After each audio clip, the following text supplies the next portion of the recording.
पश्चिम बंगाल की मुख्यमंत्री ममता बनर्जी यूं तो देश के प्रधानमंत्री नरेंद्र मोदी की धुर विरोधी हैं। अक्सर कई फैसलों पर सवाल उठाती हुई नजर आती हैं और जहां भी जब भी मौका मिलता है उसी वक्त बीजेपी को घेरती हुई नजर आती हैं। लेकिन इन सब के बीच और राजनीति से इतर पश्चिम बंगाल की सीएम ममता बनर्जी ने प्रधानमंत्री नरेंद्र मोदी को पत्र लिखा है और 3 आपराधिक कानूनों को लागू नहीं करने का आग्रह किया है।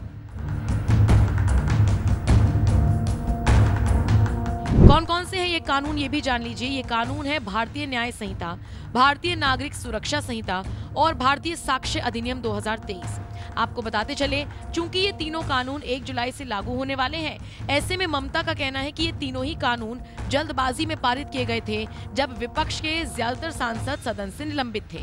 ऐसे में ममता बनर्जी ने कहा है कि इन आपराधिक कानूनों की नए सिरे से समीक्षा होनी चाहिए और उसके बाद ही इन्हें लागू होना चाहिए। आपको बता दें, ममता बनर्जी ने मोदी को लिखे गए पत्र में तीनों कानूनों के कार्यान्वयन को लेकर अपनी चिंता भी जाहिर की है। सोशल मीडिया पर ये पत्र भी लगातार वायरल हो रहा है जो ममता बनर्जी की तरफ से नरेंद्र मोदी को लिखा गया है। अपनी स्क्रीन पर जो इस वक्त आप तस्वीरें देख रहे हैं, ये वही खत की कॉपी है जो ममता बनर्जी ने नरेंद्र मोदी को लिखा है। आपको बता दें, इस खत में ममता ने कहा है कि ये तीनों विधेयक लोकसभा में ऐसे वक्त में पारित हुए थे जब लगभग 146 सांसद सदन से निलंबित थे। ममता बनर्जी ने कहा, आपकी पिछली सरकार ने इन 3 महत्वपूर्ण विधेयकों को एक तरफा और बिना किसी बहस के पारित कर दिया था।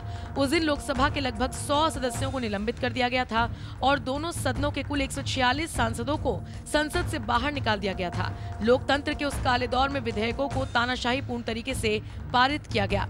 मैं अब आपके कार्यालय से आग्रह करती हूं कि कम से कम कार्यान्वयन की तारीख को आगे बढ़ाने पर विचार करें। इसके 2 कारण हैं, नैतिक और व्यवहारिक। इन महत्वपूर्ण कानूनी बदलावों पर नए सिरे से विचार विमर्श होना चाहिए और जांच के लिए नवनिर्वाचित संसद के समक्ष रखा जाना चाहिए।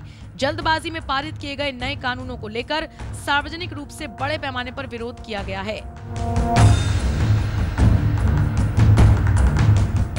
कुल मिलाकर देखा जाए तो टीएमसी सुप्रीमो इन 3 कानूनों का विरोध करती हुई नजर आई हैं और इसी बाबत उन्होंने देश के प्रधानमंत्री नरेंद्र मोदी को खत भी लिखा है। हालांकि इस खत का असर कितना होगा, क्या नरेंद्र मोदी और उनकी गठबंधन वाली सरकार इस पर अमल करेगी, क्या इन 3 विधेयकों को वापस लिया जाएगा, क्या 1 जुलाई से ये कानून लागू नहीं होंगे, ये बड़ा सवाल है। हालांकि आपको बता दें, चूंकि नरेंद्र मोदी इस बार गठबंधन की सरकार चला रहे हैं, ऐसे में हो सकता है उनके गठबंधन के दल उन पर दबाव बनाए, लेकिन अभी कोई भी फैसला इस पूरे मामले को लेकर नहीं लिया गया है। बहरहाल देखना होगा ममता बनर्जी के खत का असर नरेंद्र मोदी पर किस तरीके से होता है और क्या वो इसका जवाब देते हैं, क्या वो इसको लेकर क्या वो इसको लेकर कदम उठाते हैं या नहीं, ये भी देखना वाकई में दिलचस्प रहेगा। आप इस खबर को लेकर क्या राय रखते हैं, कमेंट करके जरूर बताएं।